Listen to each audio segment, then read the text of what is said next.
علیکم ورحمۃ اللہ وبرکاتہ۔ نحمده ونصلي ونسلم على حبيبه الكريم الأمين العزيز الرؤوف الرحيم وعلى آله وأصحابه الأفضلين الأكرمين أجمعين، أما بعد، فأعوذ بالله من الشيطان الرجيم، بسم الله الرحمن الرحيم، بل أحياء ولكن لا تشعرون، صدق الله العظيم۔ حصول برکت کے لیے درود شریف پڑھیں۔ سیدنا و شفیعنا و حبیبنا و مولانا محمد وآلہ وصحبہ وسلم صلی اللہ تعالی علیہ وسلم۔ کیا بات رضا اس چمنستان کرم کی، زہرا ہے کلی جس میں حسین اور حسن پھول۔ اللہ سبحانہ کے فضل و کرم سے چاہت کی عظیم الشان محفل، سبب نجات کی یہ محفل، بخشش اور براءت من النار کی یہ محفل، اللہ پاک اپنی پوری شرائط اور لوازمات کے ساتھ اسے اپنی بارگاہ میں قبول فرمائے۔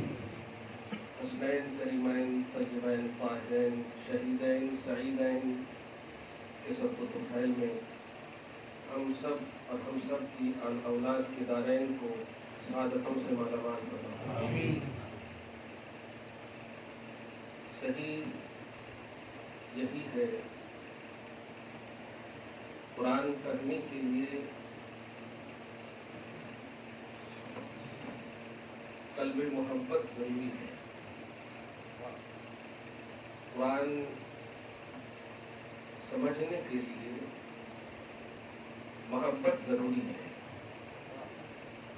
اسی لیے قرآن پاک کو اللہ نے اپنے حبیب پر اتارا ہے جو محبت کا عنوان ہے۔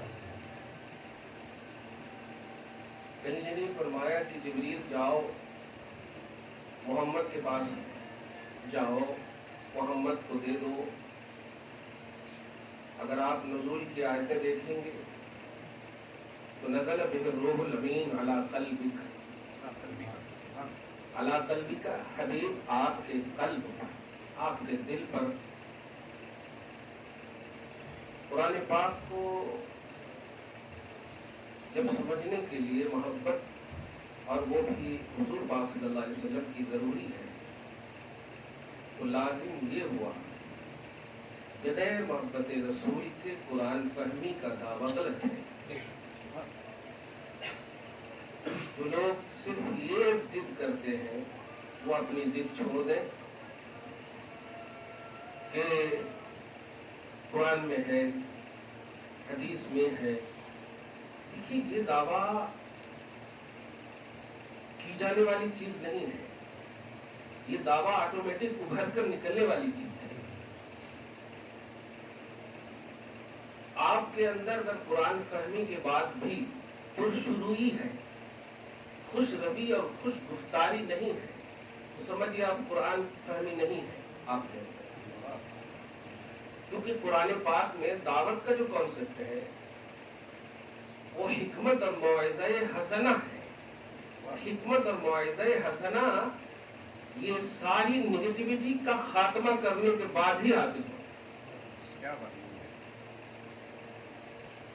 میں جو گہرائی کا ایک جملہ دینے جا رہا ہوں وہ یہ ہے کہ جو لوگ مطالبہ کرتے ہیں ان کے مطالبے میں اگر پیار اور محبت ہے تب تو بہت اچھی چیز ہے، لیکن جو لوگ ضد کرتے ہیں یہاں ہے نا، ایسا کرتے نا، ایسا کرتے نا، یہ جو ان کے اندر میں غصہ جو بھرا ہوا ہے، یہ غصہ بتا رہا ہے کہ قرآن فہمی نہیں ہے، کیونکہ قرآن فہمی کے لیے محبت ضروری ہے، اور جہاں محبت ہوگی وہاں یہ تنقیدی پہلو، تنقیدی تصور نہیں ہو سکتا۔ اب اسی بیس پر امام علی مقام رضی اللہ تعالیٰ عنہ کو سمجھنا ہے خصوصاً، کہ لفظ ہی عظمت امام علی مقام۔ میں نے بھی آیت کریمہ سورہ بقرہ آیت نمبر 154 اور سورہ آل عمران میں 169 دو جگہ میں ہے۔ قرآن کہہ رہا ہے جو اللہ کی راہ میں شہید کیے گئے انہیں مردہ نہ کہو۔ سوال یہ ہے کیوں نہ کہو؟ اور اسی سوال کا اگر آٹومیٹک جواب مل گیا تو آپ کو بمسروری، بمجبوری نہیں، بمسروری امام علی مقام کی بارگاہ میں جھکنا ہوگا. کوئی مجبوری کا عنوان نہیں. اللہ پاک کہہ رہا ہے مت کہو. کیا بات ہے، کہنے والے ہیں کیا؟ اور کسے کہہ رہا اللہ تعالیٰ؟ اب اس آیت کے پہلے آیت نمبر 153 میں دیکھیں گے تو ایمان والوں کو اللہ خطاب فرما رہا ہے، یا ایھا الذین آمنوا استعینوا بالصبر والصلاۃ. اے ایمان والوں. اور آگے ہے والا تقولوا لمن یقتل، اسی کا آیا. اس کا صاف مطلب یہ ہوا کہ ایمان والوں کا شیوا اور شان یہ ہے کہ وہ اللہ کی راہ میں جو بھی شہید کیے جائے ان کے حوالے سے حیات افزائی کا عقیدہ رکھے، حیات افزائی کا عقیدہ رکھے، حوصلہ افزائی کا عقیدہ رکھے، مردگی کا عقیدہ نہ رکھے. مردہ کا مطلب صرف یہی نہیں ہے کہ بس فزیکلی طور پر روح نکل گئی اور جسم ہے، ویسا نہیں. مردگی کا ہر وہ پہلو ہے جس سے آپ کی توحید اور رسالت ضائع ہو جائے. اے ایمان والو، جو بھی اللہ کی راہ میں مارے جائیں انہیں مردہ مت کہو. تو آپ جو مطلب دماغ کریں کہیں نہیں کہے کہیں نہیں کہے. اللہ پاک فرما رہا بل احیاء، میں کہہ رہا ہوں وہ زندہ ہے. میں کہہ رہا ہوں وہ زندہ ہے. تو اے اللہ میرے کو تو سمجھ میں نہیں آ رہا. تو اللہ کہہ رہا ولکن لا تشعرون، تو سمجھ بھی نہیں سکتا. یہ بات کر دیا. تینوں بات کا ایک ہی آیت میں اگر جواب دیکھیں آپ، میں مجھ پر ایمان رکھتا تو ایمان یہ ہے کہ جو میں کہوں مان لے، اور میں کہہ رہا ہوں کہ مت کہنا. اب اگر حکمت کا حکمتی طلب ہے پوزیٹیوٹی کے ساتھ تو ٹھیک ہے، میں کہہ رہا ہوں میں نے تجھے وہ شعور ہی نہیں دیا کہ تو حیات شہداء کو سمجھ سکے. اس سے بڑی بات کیا ہوگی؟ تکلیفیں مالا جو طاق کر رہی ہے امت. جب آپ کو تکلیفیں شعور ہی نہیں دیا اللہ نے تو زبردستی کیوں؟ اچھا ٹھیک ہے، اب آپ سورہ آل عمران میں آپ دیکھیں جا کر، وہاں پر کہا گیا ہے اے ایمان والو گمان مت کرنا، خیال مت کرنا، سوچنا بھی نہیں. ابھی میں ایک دم عام بول رہا ہوں، لفظ عام بول رہا ہوں، اور اس عام میں جب خاص نکالیں گے نا تو خاص بن جائیں گے آپ ہم سب. الحمدللہ جو بھی یہ تم من یقتل فی سبیل اللہ، جو بھی شہید کیے جائے اللہ کی راہ میں انہیں مردہ نہ کہو. تین سوال تھے یہاں، تینوں کا یہاں جواب ملا. ایک سوال ابھی بھی باقی ہے.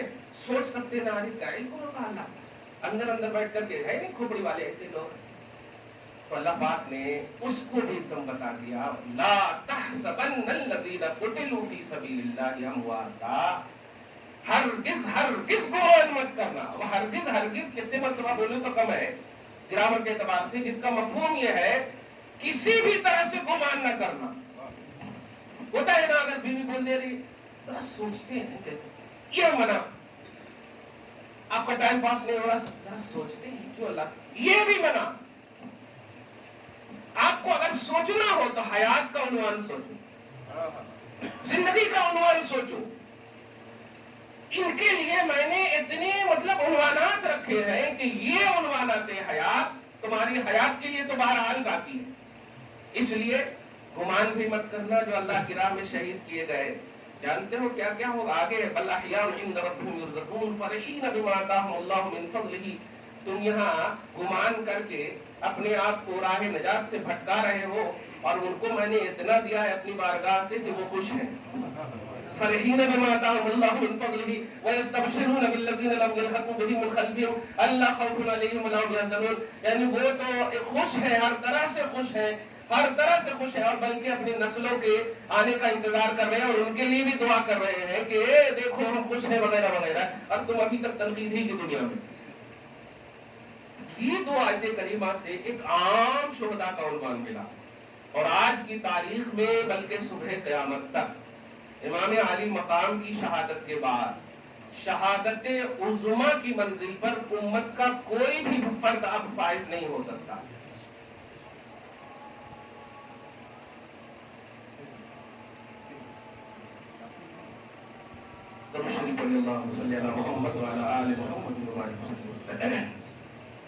شہادت عظمی سمجھ رہے؟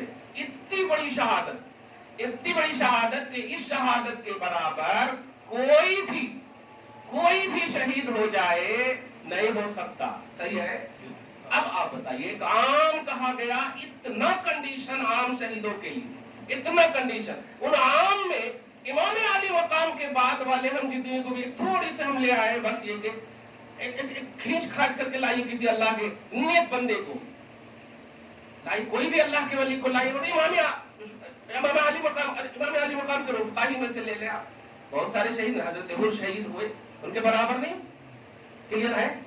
نہیں ان کے برابر۔ ان کے بارے میں، حضرت حر کے بارے میں تنقید نہیں، حضرت حر کے بارے میں نگیٹیوٹی نہیں، ان کے بارے میں بھی سوچنا ہونا تھا۔ اسی بات سوچو جو تمہیں حیات افزائی کا عنوان دے،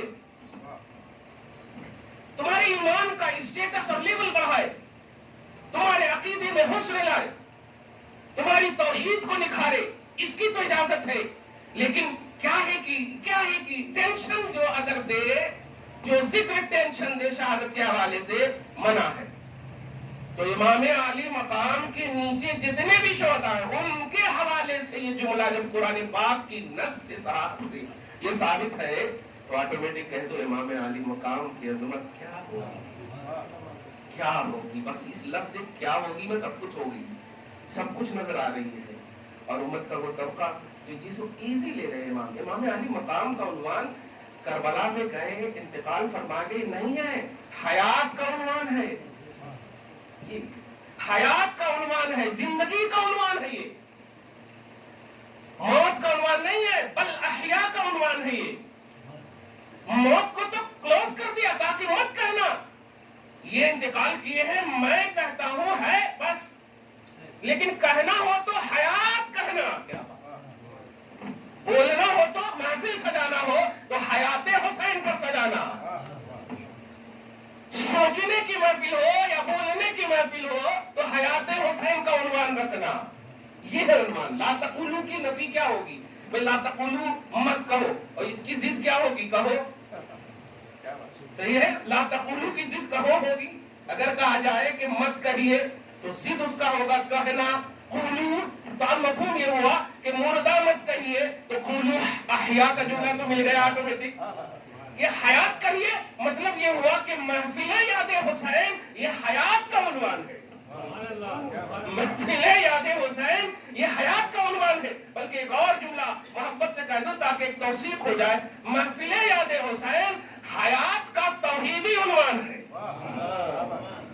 کیونکہ قرآن کہہ رہا ہے بل احیاء، دونوں جگہ میں بل احیاء، نہ سوچنا، یعنی تنہائی میں بھی رہو، دیکھیے گا خلوت میں بھی امام حسین کا عنوان حیات ہو، جلوت میں بھی امام حسین کا عنوان حیات ہو، محفل میں بھی امام حسین کا عنوان حیات ہو، اور تنہائی میں انفراد میں بھی امام حسین کا عنوان حیات ہو۔ یہ قرآن کا عنوان ہے۔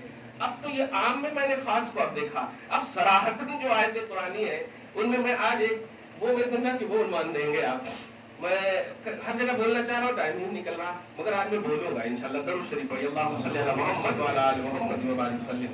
حسین مجھ سے اور میں حسین سے ہوں۔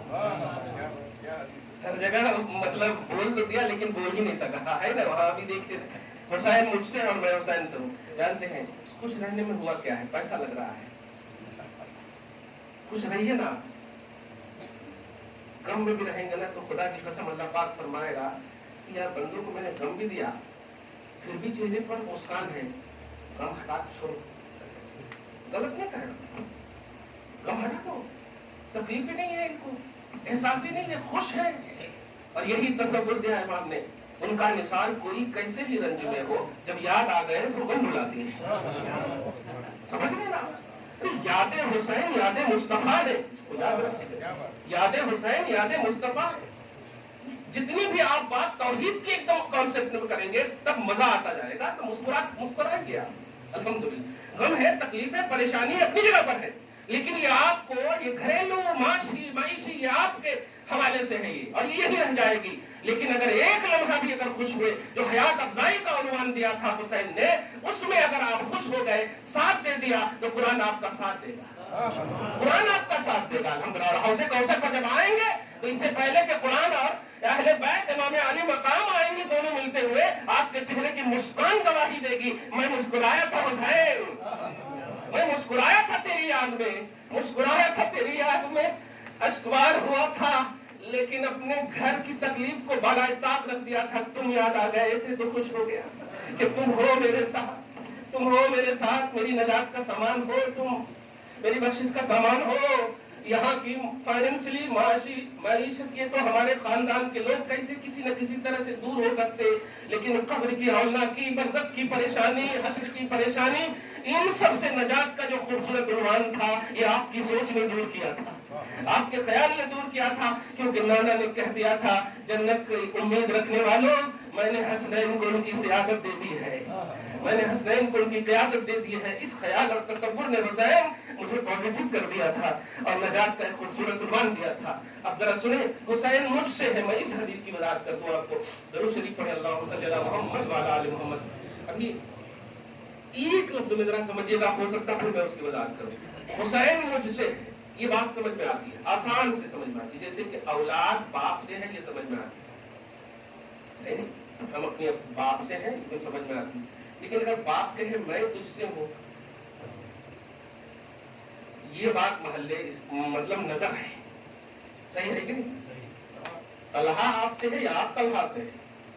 طلحہ آپ سے ہے. صحیح ہے؟ آپ طلحہ سے ہے. یہ کیسے ہوتا؟ اولاد باپ سے ہوتی.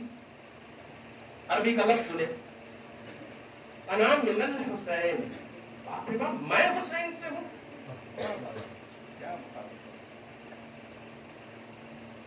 میں حسین سے ہوں. یا رسول اللہ، حسین آپ سے ہے، یہ تو سمجھ میں آ رہا ہے. آیت مبارکہ میں بھی ہم دیکھ رہے ہیں، قرآن پاک میں بھی ہم دیکھ رہے ہیں، اور آپ کی محبت بھی بتا رہی ہے، ہم سب کچھ دیکھ رہے ہیں. حسین آپ سے ہے، یہ تو سمجھ میں آ رہا. ان کے بغیر، ان کی خبر گیری کے بغیر اور ساری چیزیں ہم دیکھ رہے ہیں پریکٹیکلی لائف میں. آپ ان سے ہے، یہ وضاحت طلب پہلو ہے. ایک جملے نے سچ کہو تو ہماری معیار حقیقت کو ثابت کر دیا ہے کہ ہماری حقیقت کا معیار کیا ہے، اور اس کو سمجھانا. ایک لفظ دیکھیے گا، کیچ کر لیجیے گا. کربلا کے واقعے سے پہلے تک، خدا کرے حسین کی سر باہر لگ جائے، کربلا کے واقعے سے پہلے تک الحسین منی، حسین مجھ سے ہے. ابھی کیچ تو کیجیے پہلے، حسین مجھ سے ہے، اس کا تعلق دو لفظ ہے نا. تو قبل واقعہ کربلا حسین مجھ سے ہے، اور کربلا کے واقعے کے بعد میں حسین سے ہوں. کچھ سمجھ گئے؟ کچھ سمجھے؟ اب اس کی تھوڑی سی وضاحت کر دوں. میں نے سوشا میں زندگی میں حسین کی جو تربیت کی ہے، دیکھ کربلا کے واقعے سے پہلے تک کوئی ایسا شوشا اور گوشا نہیں ہے جس میں حسین نے مجھے مقدم میں رکھا ہو. ہر جگہ کربلا کو آنے کی بات آئی، نانا جا رہا ہوں. ہر لمحہ بلمحہ شریعت کا عنوان، محمد کا عنوان ہر جگہ. تو اے پیاری امت سن، کربلا کے واقعے سے پہلے تک، یعنی ظاہری حیات حسین کا ایک ایک حصہ الحسین منی کا مکمل عنوان ہے. اور مجھے اتنا خوش کر دیا اس عنوان نے، اس عمل نے، کہ اب میں کہہ رہا ہوں کہ میں حسین سے ہوں. ایسا عمل کرنے والا میرا کوئی نہیں ہے، ایسا عمل کرنے والا کوئی نہیں ہے. حسین مجھ سے ہے، یعنی اپنی لائف کو میرے حوالے جو کر دیا، میری تربیت کا جو شاہکار بن کر کے ابھرا واقعہ کربلا تک. یہ واقعہ کربلا سے مراد یہ کہ اگر اور بھی ظاہری حیات امام حسین کے پاس ہوتی تب بھی حسین و منی ہی کے پرچار میں وہ ہوتے، لیکن اب ہے نہیں. لہذا سن، اب اعلان کرتا ہوں یہ خوشخبری کے اعتبار سے کہ میں حسین سے ہوں. میں یہاں یہ ہے فخریہ جملہ، میں حسین سے ہوں. کہ سنو، اب کوئی امت میں حسین جیسا مجھے خوش کرنے والا ایسا عملی پریکٹیکلی دنیا میں نہیں نظر آئے گا. میں حسین سے ہوں، میں حسین سے ہوں. ایک تو مفہوم یہ، اور ایک مفہوم یہ بھی کہ حقا کے بنا لا الہ الا حسین، حقا کے بنا لا الہ الا حسین. کہ سنو، لا الہ الا اللہ محمد رسول اللہ جو یہ بنیاد ہے نا، یہ اس کی بنیاد اور اس کی فاؤنڈنگ جو حسین نے کی ہے، اب کوئی ایسا کرنے والا امت میں نہیں ہے۔ میں حسین سے ہوں، مطلب میری شریعت، میرا دین، میری بقائے شریعت، میرا بقائے دین، میری بقائے مذہب یہ حسین سے ہے۔ ایک بھی، اسی لیے یہ چیلنج توحیدی چیلنج ہے، یہ ہمارا آپ کا عقیدت کا چیلنج نہیں، توحیدی چیلنج ہے۔ ایک بھی ایسا امام علی مقام کا خصوصاً کہہ رہا ہو، واقع کربلا ہی کے حوالے سے آپ 3 مہینے کا جو معاملہ ہے، اس 3 مہینے ہی کا منظر امت کا کوئی بھی طبقہ پیش کر دے، نہیں پیش کر سکتا ہے۔ پورے 60 سال 55 سال کی عمر پاک کا کیا پیش کریں گے؟ وہ تو ایک ایسا حصہ ہے قسم خدا کی جو صرف سرشار توحید سے ہے یا سرشار رسالت سے بالکل مسرور ہے۔ بہرحال حسین مجھ سے ہے اور میں حسین سے ہوں، یہ دھیان میں ضرور رکھیے گا کہ وہ باپ بھی ناز کرتا ہے اپنی اولاد پر۔ ایسے نہیں کہا تھا میں نے رشک والدین ہے حسین، رشک والدین ہے حسین، آج کہہ رہا ہوں رشک مصطفیٰ ہے حسین، رشک مصطفیٰ ہے حسین، رشک نانا ہے حسین۔ نانا بھی رشک کرتے ہیں حسین کی استقامت پر، نانا بھی رشک کرتے ہیں حسین کی شریعت کے تصوف پر، ان کی آپ کے اعتصام پر۔ اللہ تعالیٰ ان کی ہمیں فہم نصیب فرمائے۔ امت کا طبقہ سمجھ نہیں پا رہا ہے، اور ہم لوگ اتنا زیادہ سمجھ گئے ہیں کہ بالکل سمجھ کو اوپر رکھے ہوئے ہیں۔ یہ دونوں ہانیکارک ہے۔ ہمیں سمجھنا ہے قرآن سے حسین کو، ہمیں سمجھنا ہے زبان مصطفیٰ سے حسین کو۔ قرآن نے اس پازیٹیوٹی کے ساتھ جب عام شہیدوں کو پیش کیا ہے اور ہمیں آرڈر کیا ہے، تو خاص شہید کا عنوان کیسا ہوگا اللہ کی بارگاہ میں؟ اسی لیے حسین کا ذکر جو ہے یہ خدا کو سب سے زیادہ محبوب ہے۔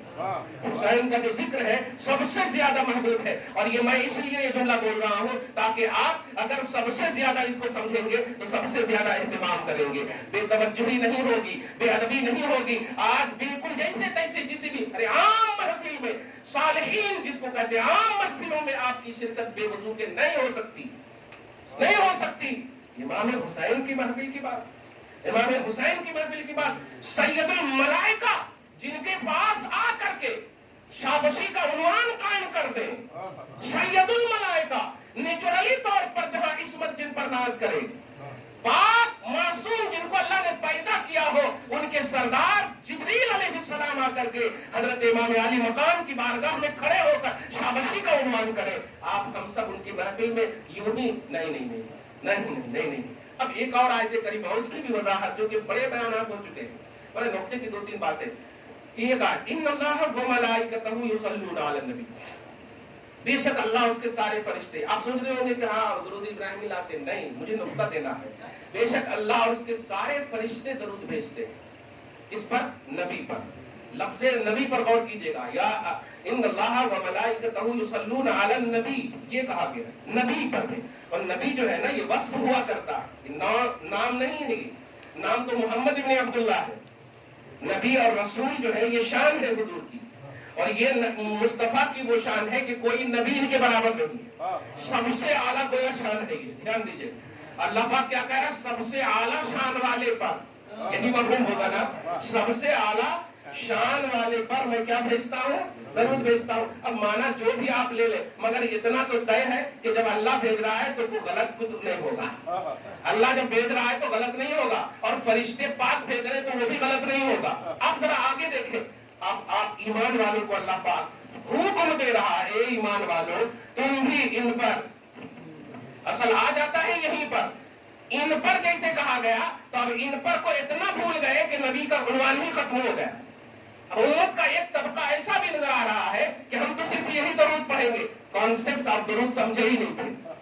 ہاں، کیونکہ درود کا جو کانسیپٹ ہے وہ نبی پر اللہ نے بیان کیا ہے، لیکن بارگاہ رسول میں جب صحابہ نے عرض کیا یا رسول اللہ الفاظ درود بتائے، کانسیپٹ سمجھیے گا، الفاظ درود بتائے، تو نبی کیا فرماتے؟ اللہم صلی علی محمد، اللہم صلی علی محمد وعلی آل محمد۔ اب اس لفظ پر غور کریں آپ، قرآن نے کہا نبی،